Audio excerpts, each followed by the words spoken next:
వసుదేవసుతం దేవం కంసచాణూరమర్దనం దేవకీ పరమానందం కృష్ణం వందే జగద్గురుం. ఉద్ధవ గీతలోకి తిరిగి ప్రవేశం. ఈ నిన్నటి వరకు మనం ఉద్ధవుడు అడిగినటువంటి రెండు విషయాల పట్ల, రెండు ప్రశ్నల పట్ల సమాధానం పూర్తిగా పరమాత్మ ఇవ్వడం జరిగింది. మొదటిది తత్వముల యొక్క సంఖ్య ఎంత అనేది, దానికి సమాధానం ఒక్కొక్కరు ఒక్కొక్క విధంగా, ఏ విధంగా వాళ్ళకి అర్థమవుతుందో ఆ విధంగా వాళ్ళు కొన్ని సంఖ్యలు చెప్పారు. అవి తప్పనడానికి వీలేదు, ఎందుకంటే వాళ్ళు యోగం చేసి వాళ్ళకి అందులో కలిగినటువంటి అనుభవాన్ని బట్టి వాళ్ళు మాట్లాడారని చెప్పారు.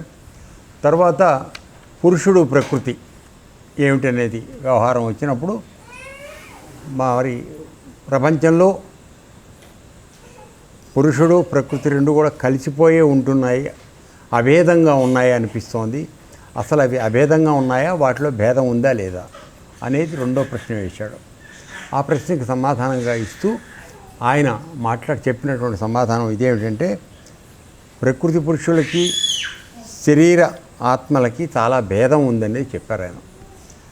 ఏ విధంగా? ప్రకృతి పురుషుడు అంటే పురుషుడు ఎప్పుడు ఆధారంగా ఉన్నటువంటి వాడు, ప్రకృతి జలంగా ఉండి ఆయన యొక్క ఉనికితో చలనం కలిగి ప్రవర్తించేది. అట్లాగే శరీరంలో ఉన్నటువంటి జీవుడు ఎవరైతే ఉన్నారో వాళ్ళకి ఆధారంగా పరమాత్మ ఉన్నాడు.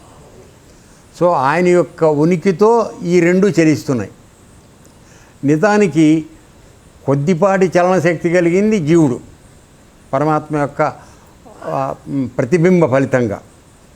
పరమాత్మ బింబం, జీవుడు ప్రతిబింబం.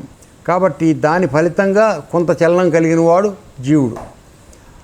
వాడికి ఉపకరణంగా ఉపయోగపడుతున్నటువంటి శరీరం ఏదైతుందో అది జడం, దానికి ఏమీ లేదు. అయితే ఈ రెండు ఉండడం వల్ల శరీరాన్ని, ఈ జీవుడు శరీరం అనేటువంటి ఉపకరణం. ఇప్పుడు మనం చేతిలోకి మోటార్ సైకిల్ని కొనుక్కున్నావు, ఇక్కడికి ఆశ్రమానికి రావాలంటే మోటార్ సైకిల్ నీ చేతిలో ఉండాలి, అది ఉపకరణం. సో దాని సహాయంతో నువ్వు ఇక్కడ పనిచేయడానికి, సహాయం చేయడానికి వస్తున్నావు. సో అదేవిధంగా ఈ మానవుడి యొక్క, జీవుడి యొక్క శరీరం ఏదైతే ఉందో అది అతని యొక్క కోరికల్ని, వీటిల్ని, అవసరాలని తీర్చడానికి ఉపయోగపడుతుంది. కానీ పరమాత్మకి, శరీరానికి, జీవుడికి హస్తి మసకాంతరం భేదం ఉందని చెప్తున్నాడు.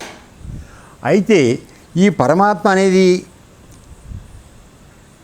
ప్రకృతిలోంచి వచ్చినటువంటి మహత్తత్వం ద్వారా వచ్చినటువంటి అహంకారం వలన మానవుడు గుణదోషాలకు లోనవటం వలన ఈ విభిన్న భేదాభిప్రాయాలు, గుణసంగతాలు వస్తున్నాయి తప్ప వీటికన్నిటికీ విడిగా మూలకారకంగా ఉన్నటువంటి పరమాత్మ అనే దానికి ఏ విధమైనటువంటి గుణాలు లేవు, భేదాలు లేవు, వికారాలు లేవు. అది ఎప్పుడూ ఒకటిగానే ఉన్నది. సో ఇది తెలుసుకోకుండా, ఆత్మ అనేది జ్ఞానస్వరూపం అనే విషయం తెలుసుకోకుండా, దానికి దేంతోనూ సంబంధం లేదనే తెలుసుకోకుండా మానవుడు ఈ శరీరంతో వచ్చి ఆ ఆత్మే ఈ శరీరంగా ఉందని అనుకుంటూ దాంతోపాటు తదేకం అయిపోయి, తాదాత్మ్యం చెంది మమేకం అయిపోయి నానా రకాలైనటువంటి భేదభావాలతో తన యొక్క దృష్టిలో భేదాన్ని బట్టి ఇవన్నీ ఆపాదించుకుంటున్నాడు. న్యాయానికి అక్కడ ఏమీ లేదు. ఆత్మ అనేది ఎల్లప్పుడూ అఖండంగా, నిశ్చలంగా, అమరంగా అలాగే ఉన్నది తప్ప దానికి ఏ మార్పు లేవు. దాని మీదకు వస్తున్న వాటన్నింటినీ మానవుడు ఆపాదించుకుంటున్నాడు. ఇది నేను, అది నేను అని అనుకోవడం వలన అతనికి భేదాలు వస్తున్నాయి. కాబట్టి ఈ వాద వివాదాలలో పడి పరమాత్మ యొక్క వాస్తవిక స్వరూపం ఏమిటనేది మానవుడు మర్చిపోయాడు. అందువలన వాడు జ్ఞాన మార్గం నుంచి దూరం అవుతున్నాడు. జ్ఞానం అంటే ఏమిటి? జ్ఞానం అంటే మనం అనుకున్నాం చాలాసార్లు. జ్ఞానం అంటే ఏమిటి? నేను పరమాత్మ యొక్క ప్రతినిధిని కాబట్టి నేను పరమాత్మ స్వరూపాన్నే, నాకు భిన్నం కాదు. పరమాత్మ ఈ సృష్టి అంతా చేసినప్పటికీ తాను ఎప్పుడు దూరంగా సాక్షిగా ఉండి అన్నింటినీ చూస్తూ వదిలేస్తున్నాడో, నేను ఆ జ్ఞానస్వరూపం పొందితే ఈ ప్రపంచంలో అన్నీ చూస్తూ ఊరుకోవాలి తప్ప సాక్షిగా నేను దేనిలోనూ ఇది నాది, ఇది నాకు అవుతోందని అనుకోవడం తప్పు అని చెప్పి జ్ఞానం మానవులు మర్చిపోతున్నారు. అలా ఉండాలనేది పరమాత్మ యొక్క అభిలాష. అది మనం చేయలేకపోతున్నాం. ఆ విధంగా ఉండడం వలన వీళ్ళకి ఎప్పుడూ కూడా విముక్తి లభించడం లేదు. అంటే ఈ శరీరం నేను అనుకుంటున్నా, మామూలుగా శరీరం నేనే, అనుమానం ఏం లేదు. దీనికి ఎందుకని నాకు అన్నీ చేసి పెడుతోంది ఈ శరీరమే కదా. లోపల నుండి చేయించేవాడు కనపట్టల్లా. ఆ లోపల ఉన్నవాడికి అసలు మూలంగా ఉన్నవాడు అంతకన్నా కనపట్టాలి, అవ్యక్తంగా ఉంది. కాబట్టి నా కంటికి కనబడుతుంది శరీరం, కాబట్టి ఈ శరీరం నేను అనుకుంటున్నాను. ఈ శరీరాన్ని ఎవడన్నా ఏమన్నా మనకు కోపం వస్తుంది, ఎవడన్నా పొగడంగానే దండయంగానే మనం ఇలా ఉబ్బిపోతున్నాం. రెండు రకాలుగా ఈ శరీరానికే జరుగుతున్నాయి, లోపల ఉన్నవేమీ లేవు మార్పులు కదా. సో ఈ విధంగా నా యొక్క స్వరూప జ్ఞానం ఏదైతే ఉందో అది మానవుడికి ఉండాలి. నేనంటే ఎవరైనా తెలుసుకోవాలి వాడు. అది తెలుసుకున్నప్పుడు ఈ వికారాలు వాడికి ఉండవు. కానీ దురదృష్టవశాత్తు వాళ్ళు పరిమితమైన జ్ఞానంతో అజ్ఞాన మూలకంగా శరీరం వాళ్ళు అనుకునే భావనలోకి వచ్చినప్పుడు నాకు దూరం అయిపోతున్నారు, దీనికి వాళ్ళకి విముక్తి లేదు అని చెప్పాడు.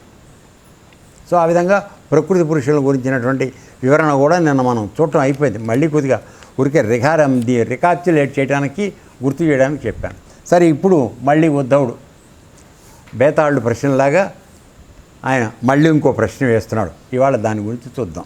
ఏమిటి ఉద్ధవుడు ఇలా అడిగాడు, భగవాన్ ప్రభు, జీవులు తమకు వ్యతిరేకమైన పుణ్యపాపాలు చేసిన ఫలంగా ఉత్తమ జన్మలు నీచ జన్మలు పొందుతూ చక్రంలో తిరుగుతూ ఉంటారు కదా. ఇక్కడ చూడండి, తమకు వ్యతిరేకమైనటువంటి అంటే నువ్వు ఏది చెయ్యకూడదో అది చేస్తూ. అర్థమవుతుందా? నీ పని చేయకూడదురా నాన్న, ఎవరిని మోసం చెయ్యొద్దు, దోచుకోవద్దు, కూడబెట్టుకోవద్దు, అది నీతో రాదు. దీనికి ఫలితంగా నువ్వు పాపిష్టి జన్మల్లోకి వెళ్ళిపోతావు. కాబట్టి ఈ జ్ఞానంతో ఉండరా అని చెప్తున్నాడు పరమాత్మ. కానీ మనం ఏం చేస్తున్నాం? కొద్దిపాటి అమాయకుడు దొరికితే వాడిని పూర్తిగా ముంచేస్తున్నాం. మన జన్మ దాంతోనే చరితార్థం అవుతుంది అని అనుకుంటున్నాం. అనుభవిస్తారు ఒక రోజున, ఏ జన్మకు వస్తుందో మనకు తెలీదు. ఈరోజు మన మాట నడుస్తుంది కదా, నీ వెనకాల ఒక 10 మంది దొంగల్ని పెట్టుకుని మనం సాధిద్దామనే ప్రయత్నం చేస్తున్నాం. చేయండి, నో ప్రాబ్లం. ఎప్పుడు దొంగలు 10 మంది చేరతారు, ఒకడు ఉండరు. అర్థమైందా? సో ఈ విధంగా చేస్తున్నాడు. కాబట్టి నీకు వ్యతిరేకమైన పని చేయడం వలన పుణ్యపాపాలు జరుగుతున్నాయి. నీకు అనుగుణమైన పని చేస్తావా పుణ్యం బేటా కదా. కానీ నువ్వు చెయ్యకూడని పని చేసుకుంటూ వెళ్ళావు, దానివల్ల పాపం జరుగుతుంది. కానీ దురదృష్టవశాత్తు మనం పుణ్యం చేస్తున్నామా పాపం చేస్తున్నామా అనే స్పృహ కూడా మనకు తెలియటల్లా. మనం ఏది చేసినా కరెక్ట్ అని అనుకుంటున్నాం. ఎంత గొప్పగా అబద్ధం ఆడితే అంత గొప్ప అని అనుకుంటున్నాం మనం. తర్వాత ఇంకో విషయం, సందర్భం వచ్చింది కానీ చెప్పాలి. ఏంటంటే, చిన్నవాడు బీదవాడు ఎవడన్నా మాట్లాడితే దాన్ని అబద్ధం అంటారు. అర్థమైందా? ఒక స్థాయి ఉన్నవాడు పెద్దరికంలో ఉన్నవాడు మాట్లాడితే దాన్ని లౌకికం అంటారు. సో అబద్ధం ఆడటం చేతకాని వాడు ఎంత పెద్దవాడైనా వాడికి లౌకికం లేనట్టుగా గుర్తించబడుతోంది ప్రపంచంలో. ఇప్పుడు ముఖ్యంగా మా ఆశ్రమంలో మాకు లౌకికం లేదు. అంటే ఎందుకని? అబద్ధం ఆడటం చేత కాదు కనుక. అబద్ధం ఆడినాడు 3 పూలు 6 కాయలుగా ఉంటుంది ప్రపంచంలో. సరే, వదిలేద్దాం. కాబట్టి పుణ్యపాపాల యొక్క జ్ఞానం లేకుండా పుణ్యాలు పాపాలు చేసిన ఫలంగా, పుణ్యాలు చేస్తే ఉత్తమ జన్మలు, పాపాలు చేస్తే నీచ జన్మలు పొందుతూ చక్రంలో తిరుగుతున్నారు. అంటే ఏంటి? జనన మరణ చక్రంలో తిరుగుతున్నారు, ఎప్పటికీ అలుపు సొలుపు లేకుండా. అర్థమైందా? ప్రతిసారి కొత్త శరీరం వచ్చినప్పుడు ఇదే హాయిగా ఉందని మనం అనుకుంటూ ఉంటాం. అది ప్రతిసారి మానవ జన్మ అవ్వాల్సిన అవసరం లేదు. రైట్. మరి తమ మహావ్యాపక ఆత్మ అంటే సర్వవ్యాపకమైనటువంటి ఆత్మ, పరమాత్మ యొక్క ఆత్మే కదా అది. ఆ ఆత్మ ఒక శరీరం నుండి మరో జన్మకు వెళుతుంది అంటారు. అంతే కదా. ఇది అయిపోతే ఆత్మ అక్కడికి వెడుతోంది, ఇంకో దాంట్లోకి వెడుతోంది అంటున్నారు.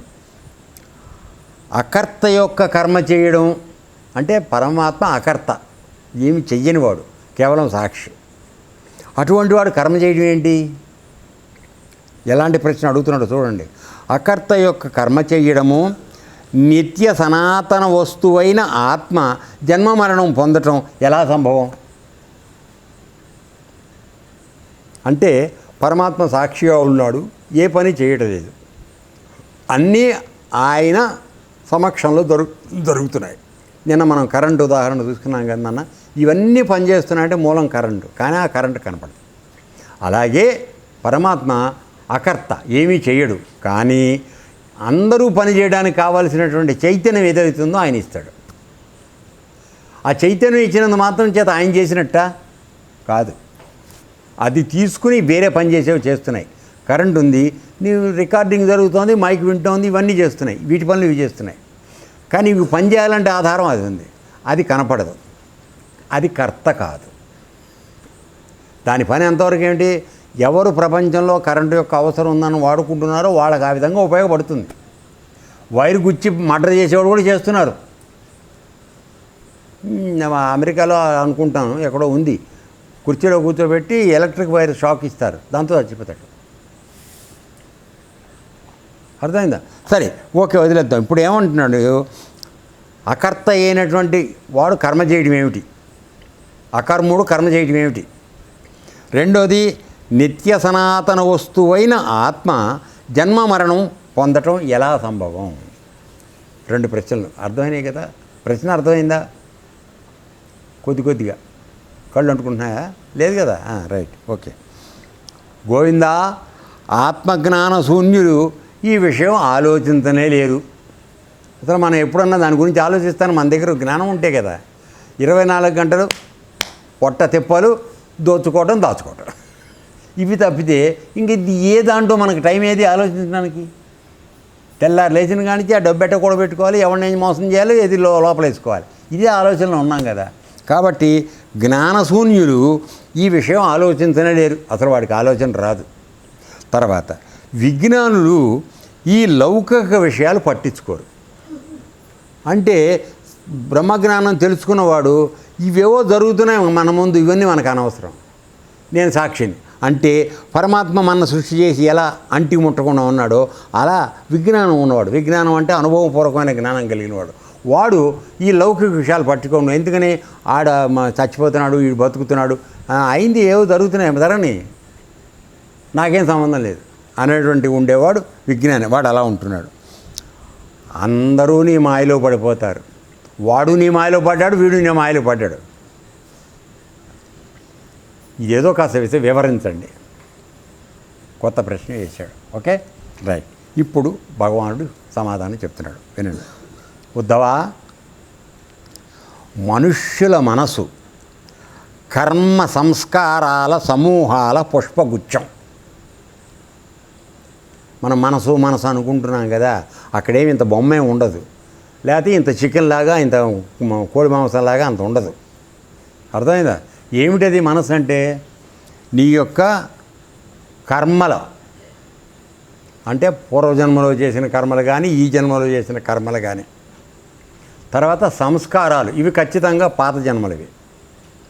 ఈ జన్మలో చేసిన కర్మలు, పాత జన్మ సంస్కారాలు, వీటి యొక్క పుష్పగుచ్చం. అంటే నువ్వు బొకే ఇస్తుంటావు కదా, 4-5 రకాల పూలు కట్టి బొకే ఇస్తావు కదా, ఆ బొకే. మరి ఆ కర్మ ఫలితాలకి వీటికి ఏమన్నా రూపం ఉంటుందా? గులాబీ పువ్వులాగా దీనిలాగా కనపడటానికి ఏం ఉండదు.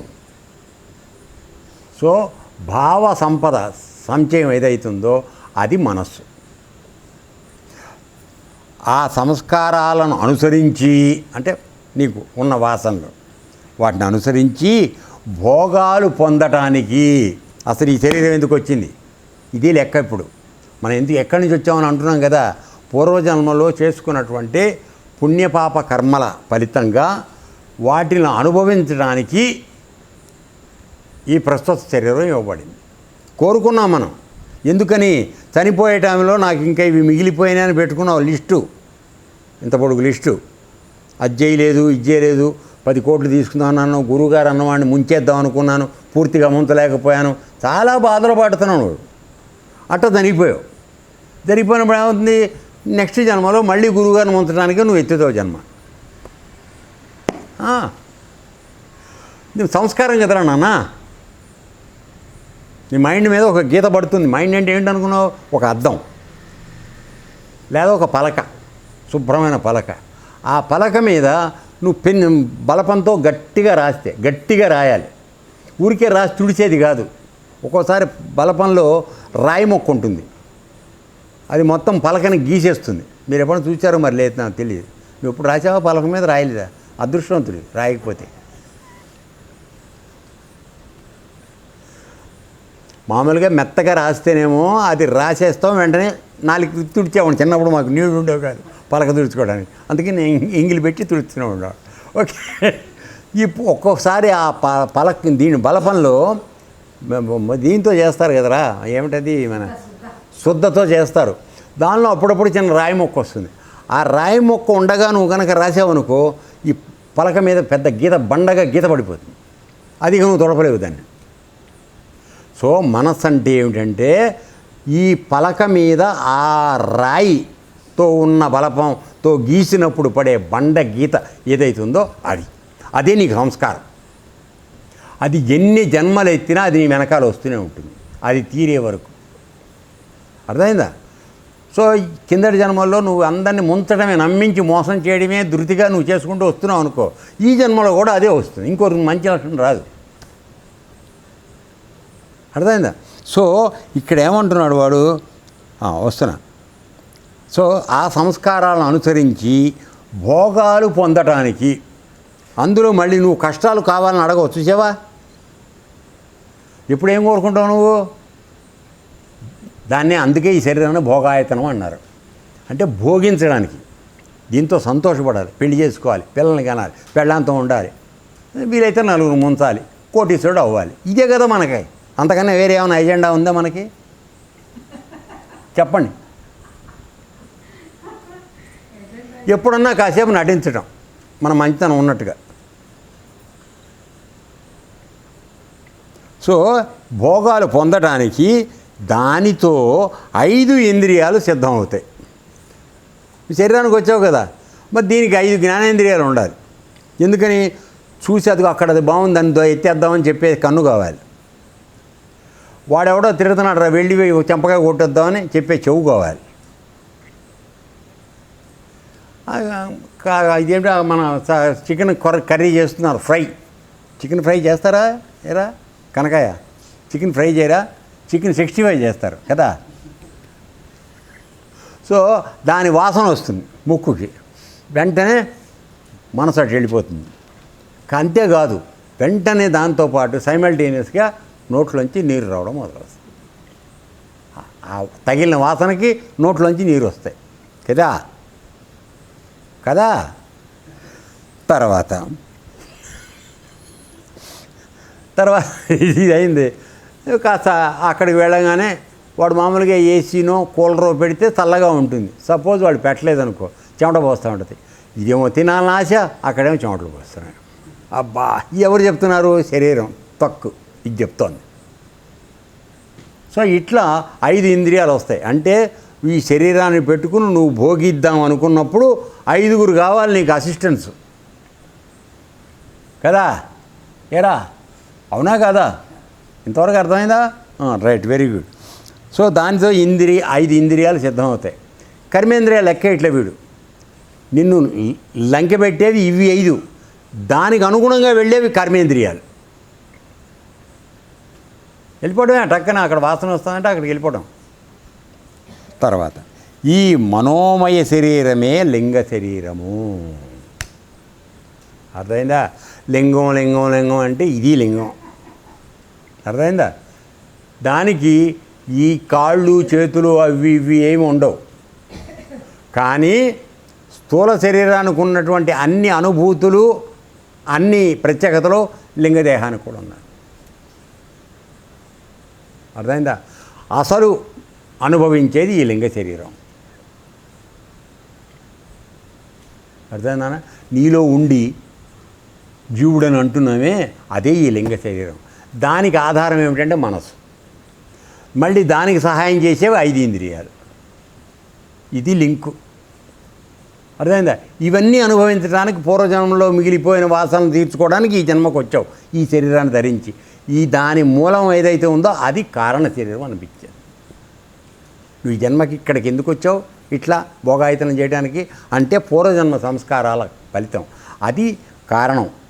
దాని కారణానికి ఈ కార్యం శరీరం ఏర్పడింది. ఆ శరీరాన్నిలో అనుభవించడానికి మళ్ళీ ఉపకరణాల కింద జ్ఞానేంద్రియాలు, కర్మేంద్రియాలు ఇవన్నీ. వీటికి అధిపతిగా మనస్సు కూర్చుంది. సో లింగ శరీరం అంటే మనస్సు యొక్క పరిణామమే లింగ శరీరం. అర్థమవుతుందా ఏమన్నా కొద్దిగా? అట్ట ఉందా ఏరా? సో లింగ శరీరం ఎక్కడుందంటే లోపలే ఉంది.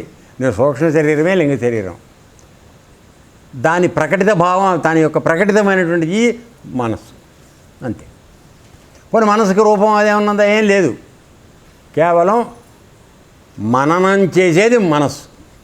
అంటే ఏమిటి మననం చేసేది మనసు అంటే?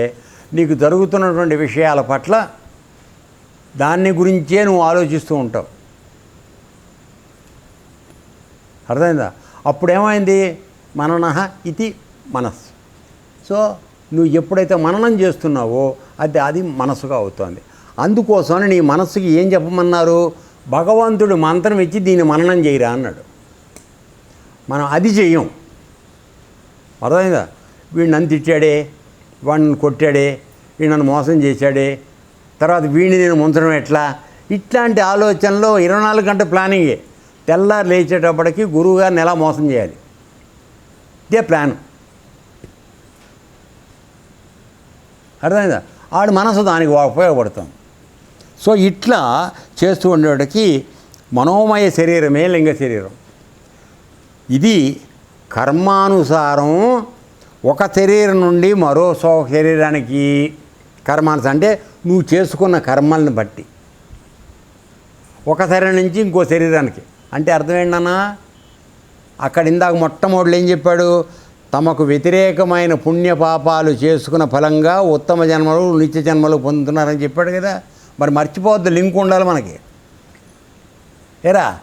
కాబట్టి ఇక్కడికి ఏం చేస్తున్నావు? ఒక శరీరం నుంచి ఇంకో శరీరాన్ని పెడుతున్నావు. ఇప్పుడు మానవ జన్మకు వచ్చావు ఎలకటూరులో ఆనందంగా, ఓకే. ఇప్పుడు బాగా దొరికిన వల్ల ముందు ముఖ్యంగా గురుగారిని ముంచి నువ్వు బాగా చేసుకుంటూ వెళ్ళిపోతున్నావు. తర్వాత ఏమవుతుందో ఎవరికి తెలియదు, నీకు తెలియదు, నాకు తెలుసు. ఏముందంటే అధోగతిలోకి వెళ్ళిపోతావు నువ్వు. పాము జన్మ అవుతుందో, తేలు జన్మ అవుతుందో, ఇక మరి మిగతా సునక జాతులో ఏవో నీ ఇష్టం. ఏమీ భరించలేకపోతే ఆఖరికి కొండ బండ కింద మార్చేస్తాడు నేను. అప్పుడు అలా పడుంటావు కొన్ని వేల సంవత్సరాలు. 2 సంవత్సరాలకో 3 సంవత్సరాలకో సెంటీమీటర్ పెరుగుతూ ఉంటుంది, అంతే. ఎవడన్నా వచ్చి మళ్ళీ ఇల్లు కట్టుకోవడానికి నేను పగలగొడితే తప్ప అలా పెడుతూ ఉంటాను. అర్థమైందన్నా? సో ఇవి ఒక శరీరం నుండి ఇంకో శరీరానికి. ఇంకా మళ్ళీ చెప్తున్నాడు, ఒక లోకం నుంచి మరో లోకం ప్రయాణిస్తూ ఉంటుంది. అర్థమైందా? సపోజ్ నువ్వు మంచి పనులు చేసావు, స్వర్గలోకానికి వెళ్ళాలి కదరా. అదే పరమ పాపిష్టి పనులు చేసావు, నరకలోకానికి వెళ్ళాలి కదా. అది ఇదే ప్రయాణం చేసేది. ఏది? లింగ శరీరం. నువ్వు మళ్ళీ అది మర్చిపోకు లింకు. ఈ శరీరం ఇక్కడ తగలాడిపోతోంది, ఇది లేదు. ఆ లింగ శరీరం ఏదైతే ఉందో ఒక శరీరంలోంచి ఇంకో శరీరంలోకి పెడుతోంది,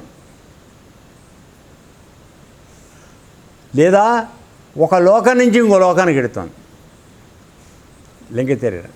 కాబట్టి నిజంగా మనం గుర్తుపెట్టుకోండి, మనం ఏదైనా అనుభవిస్తున్నామంటే కేవలం లింగ శరీరంతో, మనసుతో కూడిన లింగ శరీరంతో అనుభవిస్తున్నాం తప్ప బయట ఉన్న శరీరం ఏమీ అనుభవించడం లేదు. అది కేవలం గొట్టం లోపల వేసుకోవడానికి. నోరు పెట్టాడురా, నోరు పెడితే నోరు లోపల వేస్తున్నావు, తినేది నోటి ద్వారా కదా. కానీ ఆకలి అని చెప్పేది ఎక్కడుంది? ఇక్కడుంది, బొడ్డు దగ్గర ఉంది. నోరు ఉపకరణం, దాంతో వేస్తున్నావు. ఇక్కడ ఒక గొట్టం ఉంది, ఈ గొట్టంలోంచి ఎడుతోంది. ఎంత తినాలో ఈ నోటికి తెలియదు, గొట్టానికి తెలియదు, ఇక్కడ తెలుస్తుంది. మరి ఇది కనపట్లేదు కదా. అర్థమవుతుందా? కాబట్టి ఇక్కడ లింగ శరీరం అంటే దీనికి కనెక్షన్ లోపల ఉన్నది ఏదైతుందో అది తెలుసుకుంటోంది, అది అనుభవిస్తోంది అన్నీ. ఈ పైనవన్నీ ఉపకరణాలు, నేను మనవి చేసేది అది. నోరు లేకుండా ఎక్కడ వేసుకుంటావు నువ్వు? సపోజ్ నోరు లేదనుకో, ఎక్కడ వేస్తావు ఆహారం?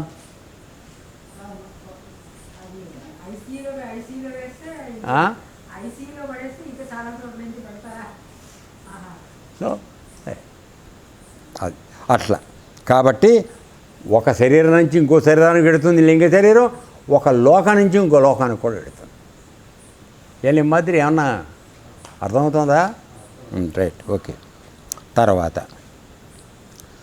ఆత్మ ఈ లింగ శరీరం కంటే పూర్తిగా భిన్నం. ఇది ఇప్పుడు మనకు కావాల్సింది. అర్థమైందా? ఈ మనం అందరం మాట్లాడుకున్నటువంటి పరమాత్మ ఏదైతే అంటున్నామో ఆత్మ ఈ లింగ శరీరానికి భిన్నం. అంటే చావు పుట్టుకలు జన్మలు తీసుకోవడం అన్నీ ఈ లింగ శరీరం పొందుతోంది తప్ప దీనికి ఆధారంగా ఉన్న ఆత్మ ఏమీ చేయటం లేదు, దానికి ఏం సంబంధం లేదు. నువ్వెవరవిరా? ఆయన స్వరూపంలోంచి వచ్చిన వాడివి. ఈ లింగ శరీరం ఎక్కడి నుంచి వచ్చింది? దానికి చైతన్యం ఎక్కడి నుంచి వచ్చింది? ఆయనలోంచి వచ్చింది. కాబట్టి అటువే ప్రయాణం చేయరా నాన్న, ఆయన్ని చేరమని, నన్ను చేరమని ఆయన కోరుకుంటున్నాడు. మనమేమో ఇటువైపుకు వెళ్ళి ఎడమవైపుకు వెళ్ళి ఈ శరీరంతో ఎన్నో అనుభవిస్తూ ఎన్నో ఇంకా కోరుకుంటూ తీరని వాటిని అనుభవించడానికి మళ్ళీ జన్మలు తీసుకుంటున్నాం. అర్థమవుతుందా? అది సరే. ఆత్మ ఈ లింగ శరీరం కంటే పూర్తిగా భిన్నం. ఆత్మకి రావడం లేదు, పోవడం లేదు. అర్థమైందా? మరి ఇప్పుడు వచ్చేది పోయేది ఏమిటి? పోయేది వచ్చేది ఏమిటిరా?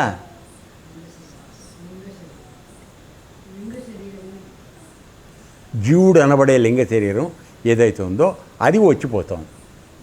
అంతేగాని ఆత్మ ఎక్కడికి పోవటంలా. సో వాడు ఏమడిగాడు ఇందాక? సర్వవ్యాపకమైనటువంటి ఆత్మ ఒక శరీరం నుండి మరీ శరీరంలోకి ఎట్టాడుతోందని అడిగాడు. అది వెళ్ళేదేం లేదు అయ్యా, ఉన్నది అక్కడే ఉంది. ఎందుకని? ఆత్మ నీ లోపల ఉన్నది, నీ బయట ఉన్నది, విశ్వం అంతా వ్యాపించింది. అది ఎక్కడికి వెడుతుంది? ఎక్కడికి వెళ్ళదు. దాన్ని దాని యొక్క ఉనికితో బతుకుతున్నటువంటి సూక్ష్మ శరీరం అనబడే జీవుడు ఆడు బయటకు వస్తున్నాడు. ఆత్మ అలాగే ఉంది, నీ లోపల బయట ఉంది. ఎక్కడికి వెళ్తారా? అర్థమైందా? అది. సో ఆ విధంగా అది ఎక్కడికి వెళ్ళేది లేదు, ఆత్మకు రావడం పోవడం లేదు. కానీ తనను లింగ శరీరం అనుకున్నప్పుడు దానిలోకి అహంకారం ప్రవేశిస్తుంది. చూసావా? ఇందాక చాలా కాలం నుంచి చెప్తున్నాను మీకు.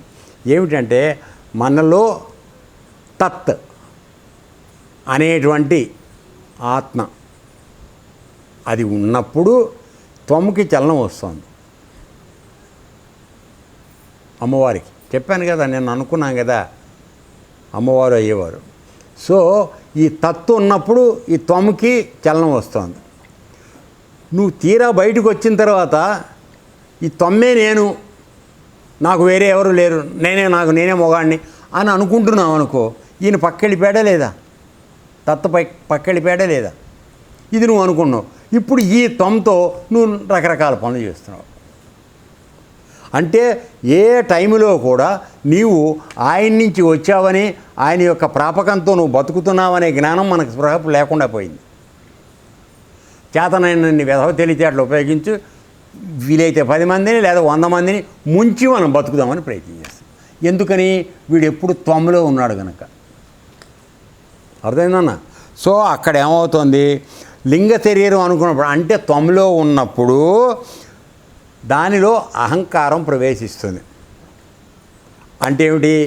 ఆ శుద్ధ అహం పరమాత్మ ఏదైతుందో అది ఇక్కడికి త్వముగా వచ్చినప్పుడు దీనిలో అహంకారం వచ్చే అవకాశం, ఇది నేనని అనుకున్నప్పుడు అహంకారం వస్తుంది. ఎందుకని ఇది కూడా అహమే, కానీ ఆకారం తీసుకుని ఎప్పుడైతే వచ్చిందో ఇది నేను, భాస్కర్ అంటే నేను అనే భావన నీకు ఎప్పుడైతే కలిగిందో ఇది అహంకారం అయిపోయింది. జీవుడుగా ఉత్తి జీవుడుగా ఉన్నప్పుడు కూడా ఏం ప్రాబ్లం లేదన్న. ఆ జీవుడు ఒక ఆకారాన్ని అంటుకుని దాంతో తాదాత్మ్యం చెందేపటికి అహంకారం వస్తుంది. అర్థం కావట్లే, కొద్ది కష్టంగా ఉంది కదా. ఏమో నాకు తెలిసినంత వివరంగానే చెప్తున్నాను అనుకుంటున్నాను నేను. ఓకే సరే. సో తనను లింగ శరీరం అనుకున్నప్పుడు దానిలోకి అహంకారం ప్రవేశిస్తుంది. ఈ అహంకారం వచ్చేటప్పటికి ఏం చేస్తామంటే నీ యొక్క అసలు మొత్తం స్వరూపం మర్చిపోతావు. సో ఈ అహంకారం వచ్చేప్పటికి ఏం జరుగుతుంది, ఈ ఇంద్రియాలతో కూడినటువంటి మనస్సు ఏదైతే ఉందో అది చెప్పినట్టుగా నువ్వు ప్రవర్తించడం మొదలు పెడతావు. అప్పుడు తప్పు చేస్తున్నానా రైట్ చేస్తున్నానా ఇంగిత జ్ఞానం పోయింది నీకు. ఎందుకని అది చెప్పే బుద్ధి బలహీనంగా అయిపోయి కూర్చుంది. నీకు సలహా చెప్పేవాడు లేడు ఇప్పుడు నా పరిస్థితిలాగా, అంతే. తర్వాత అప్పుడు ఆత్మ వస్తున్నట్టు పోతున్నట్టు అనిపిస్తూ ఉంటుంది. నిజానికి పోయేదేమిటి, వచ్చిపోయేదేంటి, లింగ శరీరం. ఆత్మ వచ్చిపోతుందంటే ఇందులో ఆత్మ ఎక్కడికైనా వస్తుంది పోతుందా, లేదు. ఇక్కడ ఎందుకు వస్తుంది పోవటం అంటుంటే అనుకోవాల్సి వస్తుందంటే ఈ జీవుడు దానికి విడిగే ఉనికి లేదు కదా. ఆత్మ ఉన్నప్పుడే ఈ జీవుడికి ఉనికి వస్తుంది కదండి. తత్తు ఉన్నప్పుడే తొమ్మ ఉంది. ఈ తొమ్మ ఏదైతే ఉన్నదో ఇది తత్తు యొక్క ప్రకాశంతోనో చైతన్యంతోనో ఉన్నప్పుడు దీన్ని జీవాత్మ అంటున్నారు. అంటే ఆత్మ యొక్క ప్రభావంతో జీవుడు కదులుతున్నాడు కాబట్టి దీన్ని జీవాత్మ అన్నారు.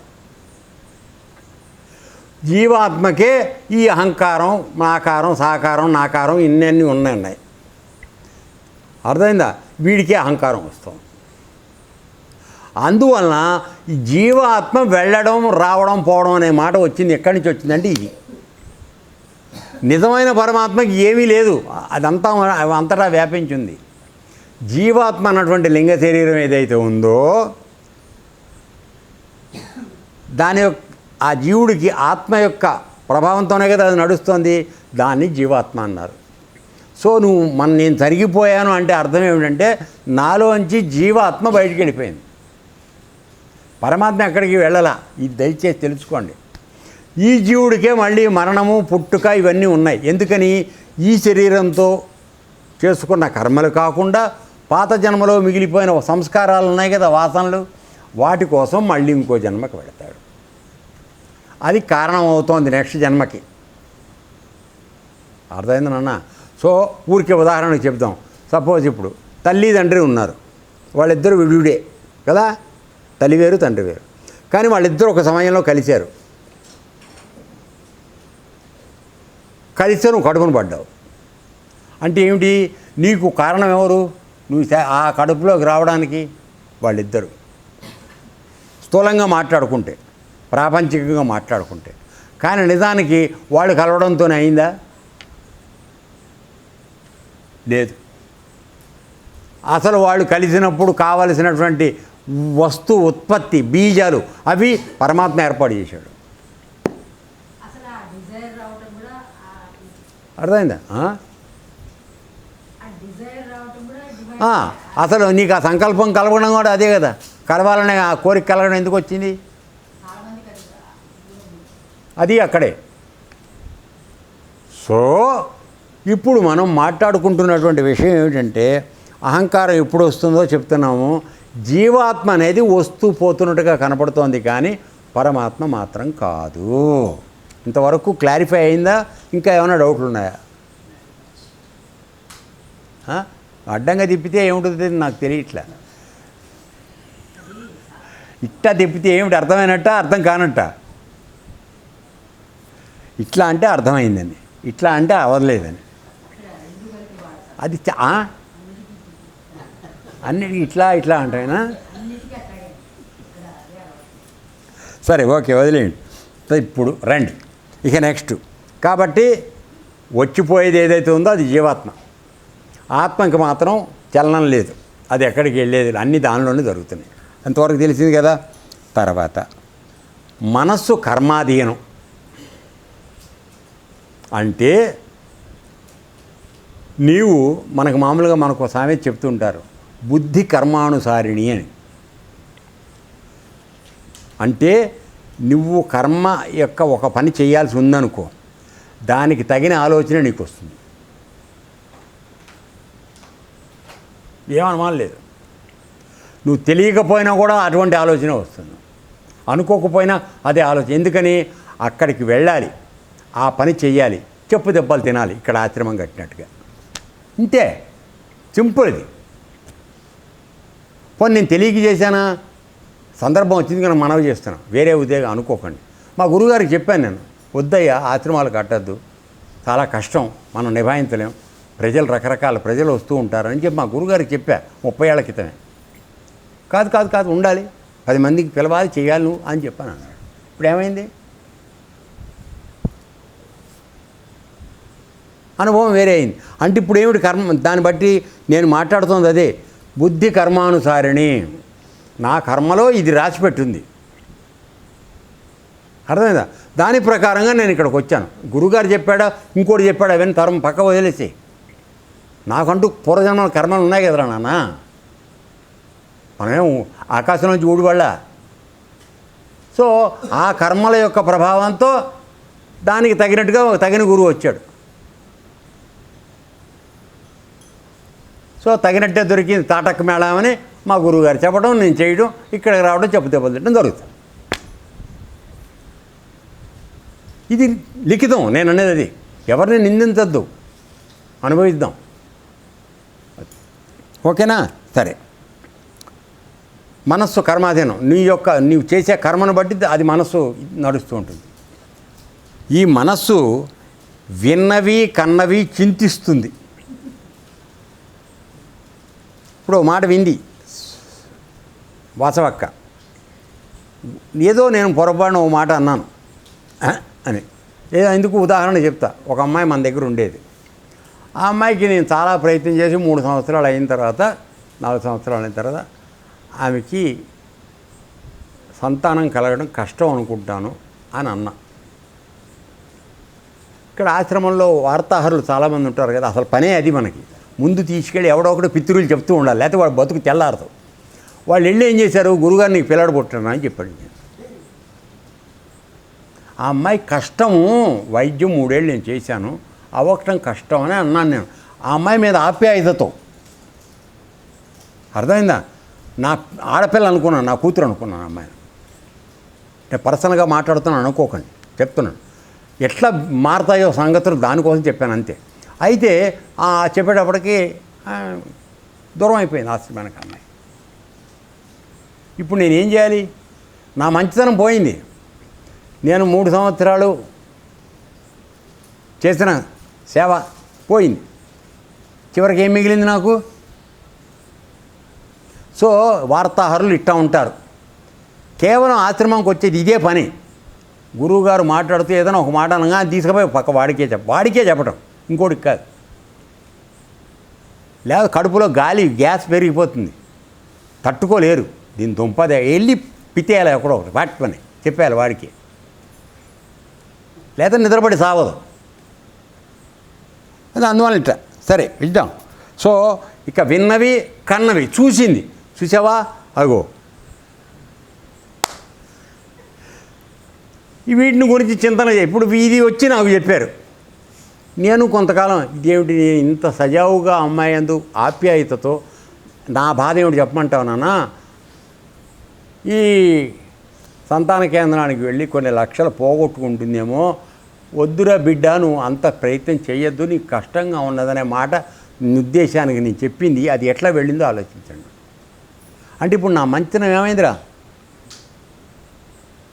ఇట్లా ఉంటుంది ప్రపంచం. ఈ ఆవిడ ఆలోచన కొన్నాళ్ళు నేను ఆలోచించి ఏమిటి నేను చేసిన తప్పేమిటి, నేను మంచి ఉద్దేశంతోనే చెప్పాను అనుకుని నేను మానేశాను ఆలోచించడం. కానీ ప్రతివాడికి ఏమిటంటే విన్నది కన్నది ఆలోచిస్తూ ఉంటుంది. దానికి తగు ప్రతిచర్య ఏం చేయాలని ఆలోచిస్తూ ఉంటాం. నెక్స్ట్ ఎట్లా కొట్టాలి, గురుగారు ఇట్లా అన్నాడా, వీటి సంగతి చూద్దాం, రేపు పొద్దున్న దొరకపోతాడా, ఏదో ఒకటి పెడదామని అప్పుడు ఆలోచన. ప్లాన్ రెడీగా ఉంటుంది, ప్లాన్ బి. సో అది క్షణకాలంలో విన్న వార్తలు చూచిన దృశ్యాల యొక్క ఆకారం దాలుస్తుంది. అది నువ్వు విన్నది ఒక్క నిమిషం నా మాట, దానిలో నిజానిజాలు తెలుసుకోవడానికి ప్రయత్నం జరిగిందా? జరగల. ఈ మోసిన వాడు ఎప్పుడైనా ఆలోచించాడా? వాడు చేయలే, జరిగిపోయింది. ఇట్లా ఉంటుంది. ఓకే, క్షణకాలంలో విన్న వార్తలు చూసిన దృశ్యాల యొక్క ఆకారం దాలుస్తూ ఉంటుంది. ఎవరు ఆకారం దాల్చేది? మనస్సు. గుడ్, అంతవరకు ఇక్కడ కాపుతాం, మిగతాది రేపు చూద్దాం.